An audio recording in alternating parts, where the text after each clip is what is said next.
Comme les disciples de Jésus s'étaient rassemblés autour de Jésus sur la montagne, il leur disait, il ne suffit pas de me dire Seigneur, Seigneur, pour entrer dans le royaume des cieux.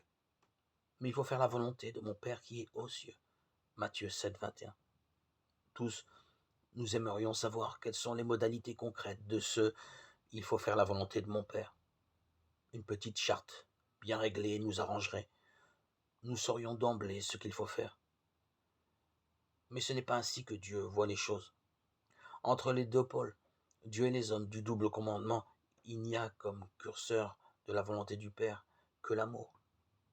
Pas un petit amour qui colle juste à nos petites vies, mais un amour ayant la largeur de vie, de vue de Dieu lui-même. Une vie remplie d'amour. Une perception de la vie selon les regards de Dieu. Un amour qui s'abaisse jusqu'à prendre chair de celui que l'on aime. C'est ce que fait Dieu en Jésus-Christ. En lui, il nous donne l'exemple.